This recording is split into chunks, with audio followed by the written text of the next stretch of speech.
I'm so excited for everybody out there watching virtual and everyone that came out here today, and the absolutely incredible leadership with Go Small Biz and Mr. Serba and Will and all the staff of Go Small Biz. This is just an amazing division of our company. And I know we're one band, one sound, but I truly believe that we should be full service associates. And when you do that, you don't leave any money on the table, right? So if I owned a McDonald's, I would know the fries and the burgers and how to do the register and how to clean up, right? I know everything about my business. And so I just encourage all of you not to get everyone even small business certified, but group certified in every division of our company so that when it comes around, you don't miss out on money. Don't leave any money on the table. So I'm just excited to get started here today. I'll share my story in just a second, but I wanted to first talk about networking and building your business in the network marketing, for not network marketing, but networking events.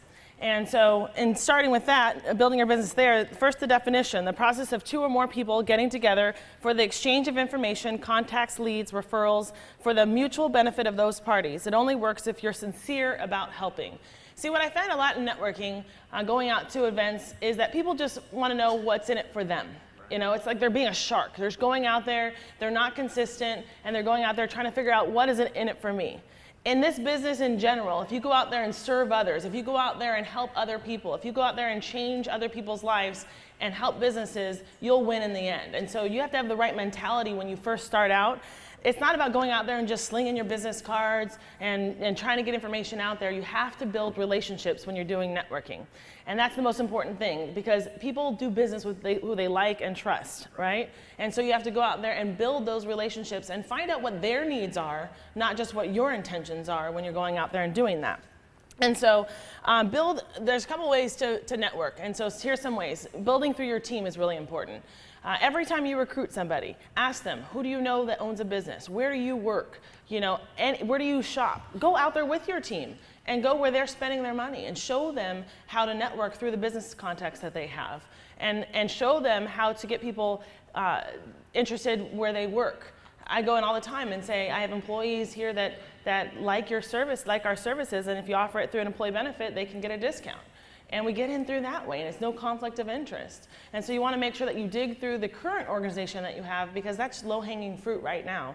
And you have that warm relationship. So it's warm market instead of cold market when you're going out there and building your business. And then there's tons of networking events like LaTip and BNI and Rotary and the rest of them that are listed on here. And so you want to go and look into your marketplace and see which one fits you, because all of them are different. Some of them, there's one profession there. Some of them it's open, it's random. Some of them are small, some of them large, some of them nationwide. You know, what fits for you? And as you're looking at those things, you know, you want to become a value-added asset when you go to those networking events. For example, there's some people that go to a BNI and they say they won't let me in because it's Legal Shield. Well, that's not the right BNI group for you. Find a president that likes what you have, that has members that fit your capacity, and that you can find workout partners and power partners that will benefit what you do as well. So we had tons of trainers up here that were giving great professions or organizations that you should be a part of. Find those organizations that are in that type of networking event. You don't want to go to a networking event that just has, you know, crafts person, you know, something that doesn't have the profession that meets your needs. Find some that has a variety of people. You don't want to go there that has all real estate agents. A couple are great, but find an organization that has several different types of professions that fit what you're doing that will work together, like the CPAs, the accountants, the printers, the brokers, you know, find insurance agents, all those things. Find those people at the BNI so that you can say, we have the same customers, and we can go out there and benefit each other. So when you're going to a networking event, how do you become part of the event, not just attend the event? It's about adding value. So for example, the Chamber of Commerce, they have ambassadors. Be a part, look for the extra ways that you can add value to what you're doing. So as an ambassador, you can go meet all the new businesses that join the chamber. Now, how perfect is that? They're already setting up all the appointments for you to get a new business partner, and you're the one that's bringing them into this. And if you do that, make sure that you understand your organization, because I have ambassadors that don't even know about the networking events that are going on within the organization that they have. So understand all the ways that you can add value, bring that to the business owner, and then when you start to give them things that help their business, then they think of you every time that you've helped them, and they're going to send you business. Again, if you can help people get what they want, you never have to worry about what you want. And so leadership, there's always things that you can run for. You can be the secretary, you can be the accountant, you can be the front desk, sign in. Find a way to be a part of the group, because now you have that profile. If they see you speak every day and you're the leader of the group, that edifies you without having to do it yourself, and now people trust you and respect you. So run for vice president, run for one of the leadership roles in your organization. Volunteer. Everybody likes somebody that volunteers. So make sure that you go out there and, again, add value to everything that you're doing. Start social events. We had the choir club, and we all just went out for karaoke once a month.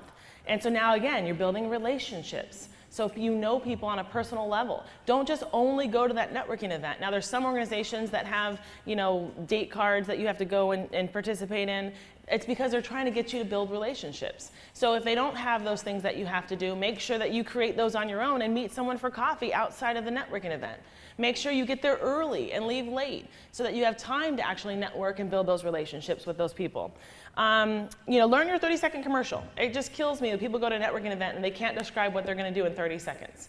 And get creative with it. Maybe pull the articles that are happening in your area, and you're telling a story every week. Facts tell and stories sell, right? I go to the networking event, and I forgot to bring my cash up here, but I hold up $500, and I said, hey, if you gave me 36 and I'm holding $500 bills and I give you $500 back, who's in? The whole room raises their hand. Well, isn't that what we do with a will, right? Or I hold up $3 and I say, what do you pay your lowest paid employee? And they say $8, $10, whatever it is. And I say, okay, $80 a day for your lowest paid employee, the receptionist, the janitor. Are they more important than a tax accountant, marketing accountant? And I name off that chart, right? And I say, well, what about $3 a day to help protect and grow your business? So do something catchy. Every single time at the end, I say, if you don't know your rights, the whole group says you don't have any. And so they participate in my commercial. So make sure you get them involved in what you do. But whatever it is, get something that fits you. Don't use my words, my scripts, because it's about what's comfortable for you. But get something down that can explain what you do within 30 seconds to get them curious to send you a lead to go have coffee with them.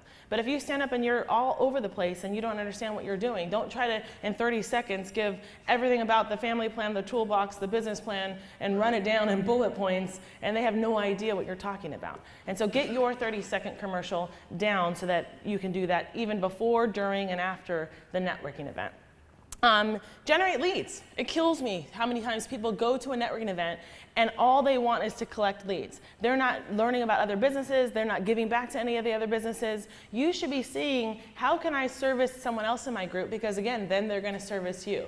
Now, don't just go out there and use people's services, in vain, and you don't really need them, because again, that's not a true customer. You don't want someone that gets your membership and cancels next month either. So truly use people's businesses. And if you can't use it, it's your job as you're out in the field before you go back that next week to truly keep that business on your mind so that you can refer business outside of there.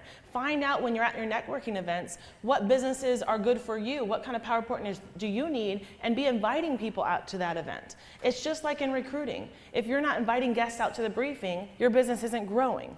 So your networking event should be the same way. You should be inviting other business owners to your networking event so that it grows and becomes more powerful, and you're adding value to your networking group. And so make sure as you're out there, what would that real estate agent need? What would that insurance agent need? Who would be a good partner with them? And then the next week when you come and you personally introduce that person to that member of your group, again, who are they going to think about when you gave them a lead, when you gave them a prospect? They're going to like and trust you and do business with you. And so make sure you do that. Be sure always knowing, am I adding? Are you taking away, are you adding to your business, to yourself, to your mind, to your group? And that will teach you and help you run your business better.